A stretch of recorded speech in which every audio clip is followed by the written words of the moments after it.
नमस्कार. आजच्या विवेचनात आपलं स्वागत आहे. आपण सगळेच ध्येय ठरवतो, पण ती पूर्ण का होत नाहीत? याचं उत्तर आपल्या इच्छाशक्तीत नाहीये, तर ते आहे विज्ञानात. आज आपण न्यूरोसायंटिस्ट डॉक्टर अँड्र्यू ह्युबरमन यांच्या संशोधनाच्या आधारावर ध्येय साध्य करण्यामागचं विज्ञान समजून घेणार आहोत. चला मग सुरुवात करूया. हा प्रश्न खरं तर आपल्या सगळ्यांनाच कधी ना कधी पडतो. आपण नवीन वर्षाचे संकल्प करतो, मोठी मोठी स्वप्न पाहतो, पण काही आठवड्यातच सगळा उत्साह निघून जातो आणि सगळं अर्धवट राहतं. असं का होतं?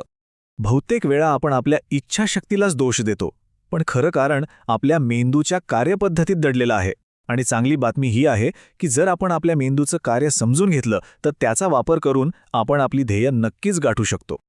तर मग आपल्या मेंदूत असं नेमकं काय आहे जे आपल्याला ध्येय गाठायला मदत करतं? चला, आपल्या मेंदूतल्या गोल सर्किट किंवा ध्येय परिपथाबद्दल जाणून घेऊया. हे एक असं खास नेटवर्क आहे जे आपल्याला कृती करण्यासाठी प्रेरणा देतं. हे 4 भाग म्हणजे आपल्या ध्येय परिपथाचे मुख्य खेळाडू आहेत. ॲमिग्डाला आपल्याला अरे अपयशी होऊ नकोस असं सतत सावध करत असतो, म्हणजे तो अपयश टाळण्यासाठी प्रेरणा देतो. बेसल गँग्लिया एका गेटकीपर सारखा आहे. तो ठरवतो की हे काम कर आणि ते नको करूस. प्रीफ्रंटल कॉर्टेक्स आपला स्ट्रॅटेजिस्ट आहे, जो भविष्याचं सगळं नियोजन करतो. आणि ऑर्बिटोफ्रंटल कॉर्टेक्स आपल्याला शब्बाश, योग्य मार्गावर आहेस असं सांगून भावनिक प्रोत्साहन देतो.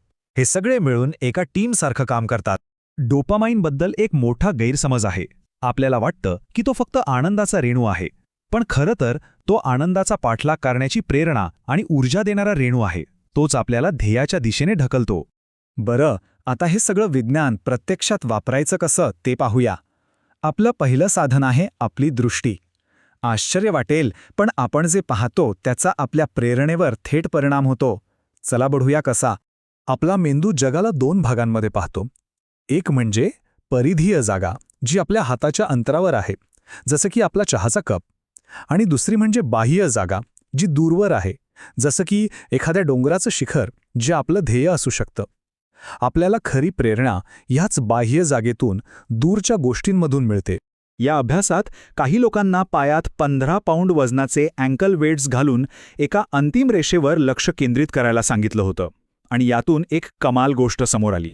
ज्या गटाने आपलं लक्ष अंतिम रेषेवर केंद्रित केलं होतं ना, त्यांना तो प्रयत्न तब्बल 17% कमी कठीण वाटला.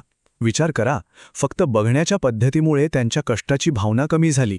आणि इतकंच नाही, तर तोच गट अंतिम रेषेपर्यंत 23% लवकर पोचला. यावरून हे स्पष्ट होतं की दृश्य केंद्रीकरणाचा आपल्या प्रत्यक्ष कामगिरीवर किती मोठा परिणाम होतो. हे एक एकदम सोपं पण खूप प्रभावी साधन आहे.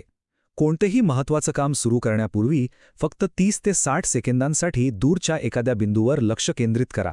असं केल्याने आपला मेंदू कृती करण्यासाठी आणि तयार होण्याच्या स्थितीत येतो. आता आपण एका अशा साधनेबद्दल बोलणार आहोत जे आपण नेहमी ऐकतो त्याच्या अगदी विरुद्ध आहे. आपल्याला नेहमी सांगितलं जातं फक्त सकारात्मक विचार करा, पण विज्ञान काहीतरी वेगळंच सांगतं. यशाची कल्पना केल्याने आपल्याला तात्पुरतं खूप छान वाटतं, पण ते दीर्घकाळ प्रेरणा टिकवून ठेवत नाही. कारण आपला मेंदू त्या भावनेलाच एक बक्षीस समजतो आणि त्यामुळे कृती करण्याची गरजच कमी करून टाकतो. हे ऐकायला अविश्वसनीय वाटेल, पण अभ्यास असं दाखवतो की जे लोक अपयशाची कल्पना करतात, म्हणजे जर मी अयशस्वी झालो तर काय होईल याचा विचार करतात, त्यांची ध्येय गाठण्याची शक्यता जवळपास दुप्पट होते. कारण असं केल्याने आपण येणाऱ्या संभाव्य अडथळ्यांसाठी मानसिकदृष्ट्या तयार होतो. हे तंत्र आपल्या ध्येय परिपथाच्या एका मुख्य भागाचा म्हणजेच अमिग्डालाचा वापर करतं. अपयश टाळण्याची जी तीव्र इच्छा असते ना, तीच आपल्याला कृती करण्यासाठी एक जबरदस्त प्रेरणा देते. आता आपण शेवटच्या आणि सगळ्यात महत्त्वाच्या भागाकडे वळूया. यात आपण मेंदूच्या बक्षीस आणि प्रेरणेच्या रसायनाला म्हणजेच डोपामाइनला दीर्घकाळ प्रयत्न करण्यासाठी कसं मॅनेज करायचं ते पाहणार आहोत. विचार करा की तुम्हाला रस्त्यावर 100 रुपये सापडले. तुम्हाला जो आनंद होईल तो तुमच्या पगाराच्या दिवशी मिळणाऱ्या आनंदापेक्षा जास्त असेल, नाही का? यालाच रिवॉर्ड प्रिडिक्शन एरर म्हणतात. अनपेक्षित बक्षिसं आपल्या मेंदूला जास्त प्रेरणा देतात. तर डोपामाइनचा प्रतिसाद कसा असतो? जेव्हा अनपेक्षित यश मिळतं तेव्हा डोपामाइनची पातळी खूप वाढते. अपेक्षित यश मिळाल्यास ती थोडी वाढते, पण जर अपेक्षित यश मिळालं नाही तर डोपामाइनची पातळी मूळ पातळीच्याही खाली जाते. आणि याच भावनेला आपण निराशा म्हणतो. मग आपण आपली ध्येय कशी ठरवायची? ती इतकी सोपी नसावीत की आपल्याला कंटाळा येईल आणि इतकी अवघडही नसावीत की आपण हार मानू. आव्हान असं हवं जे आपल्याला थोडं प्रयत्न करायला लावेल, पण ते अशक्य वाटणार नाही.